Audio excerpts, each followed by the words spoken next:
Mid-Autumn Festival soon arrived. John brought his little brother to Mary's home to celebrate. Over the years, John had been raising his brother alone, but somehow, being with Mary always felt like home. After dinner, the three of them sat together under the moonlight. As they chatted, they learned something surprising. Mary had a younger brother who now lived in the US. He didn't speak a word of Korean. That's why Mary was learning English. She just wanted to know how he was doing. John looked closer at an old photo and noticed there was an address and phone number written on the back. The next day, he gave the number a call, but to his shock, Mary's brother was cold and dismissive. He told John to never call again. John felt crushed, and with that, he figured there was no point in Mary continuing her lessons. But to avoid hurting her, he just lied and said he needed to focus on exams. A few days later, Mary overheard something at the complaint office. She found out the shady developer pushing them out of the market was actually working hand in hand with the local government. Furious, she stormed in to retrieve her reports on the developer, but the staff told her John had already destroyed the files. Mary was heartbroken. She hadn't spent all that time gathering evidence just to meddle. She did it to protect the market and the vendors.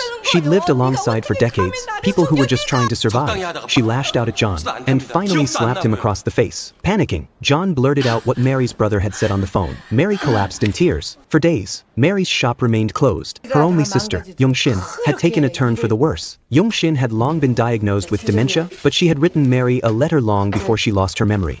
A man walked into the hospital room. He said he was a reporter from the Public Affairs Daily and had come on behalf of the HR 121 Coalition, a network of human rights groups fighting for the passage of U.S. House Resolution 121. The resolution demanded Japan issue an official apology for the wartime atrocities committed against comfort women. It was then that Mary's deepest, most painful secret came to light. The next morning, a story featuring Mary appeared on the front page of the newspaper. She would testify at the Comfort Women hearing. Everyone who knew her was stunned. No one had imagined that behind Mary's strong and nosy exterior was a heartbreaking past. Mary quietly visited her mother's grave, letting out years of sorrow and shame. Her own family had abandoned her just because she had been a comfort woman. She had always been the victim, yet people acted like it was her fault. That night, John came to the tailor shop to apologize again and again. He couldn't begin to imagine what Mary had lived through all these years. Then Mary pulled out an old photo she'd kept hidden for over 60 years, a photo of her at a Japanese military brothel. After the war, Young-shin had tried to make the Japanese government apologize by testifying wherever she could, but the translators twisted their words, saying the women volunteered for rice. From that day on, Mary swore to learn English so she could one day tell the world the truth with her own voice.